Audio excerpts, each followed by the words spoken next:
No niin, aloitetaan Suomen Cupin välierän lehdistötilaisuus Nokian pallohallilla perjantaina 10. tammikuuta.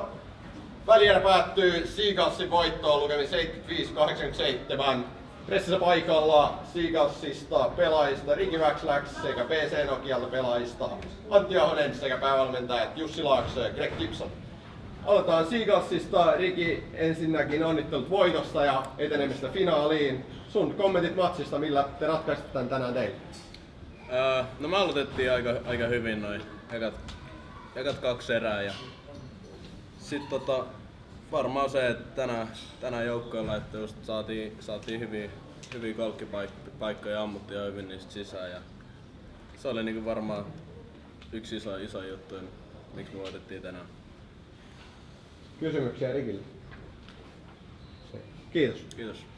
Siirrytään Nokiaan. Antti Ahonen, teille kirvelevä tappio välierässä. Sun kommentit matsista, miksi te hävisitte tänään? No joo, kirvelevä,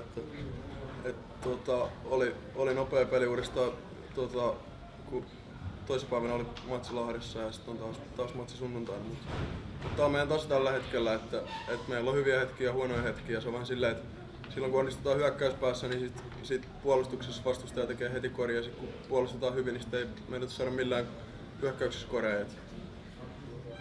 Et se on silleen, mutta tää on meidän taas tällä hetkellä Seagulls sarjan paras joukkue, niin ei siinä.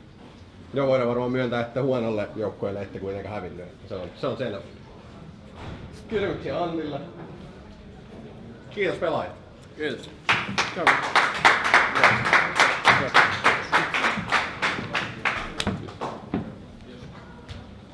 Siirrytään päävalmentajiin. Jussi Laakso, ensinnäkin onnittelut Suomen Cupin finaalin menosta ja sun kommentit matsista.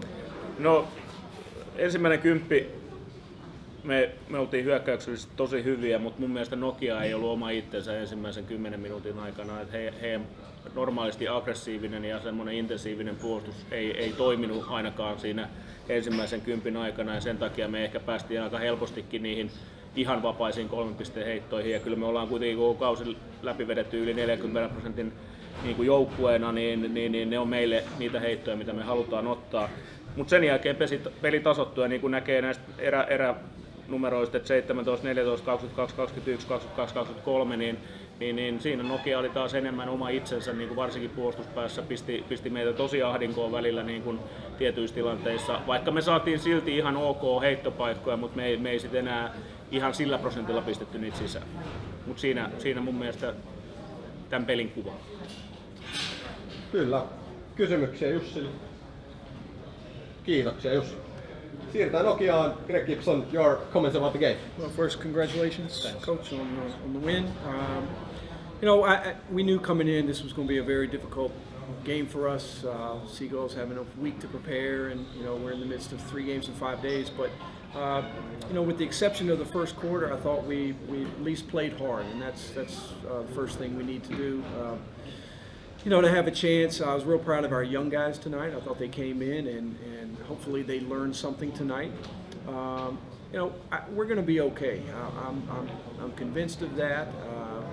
We've got a great attitude. When we get healthy again, we're going to be just fine. And I'm excited about the future. I'm excited about Sunday. We'll be ready for Sunday. A quick turnaround against Kateja, a team we beat here last week, but it will be a different challenge for us on Sunday. But we move forward and get ready for Sunday. All right. Thanks, coaches. Thank you. Thank you.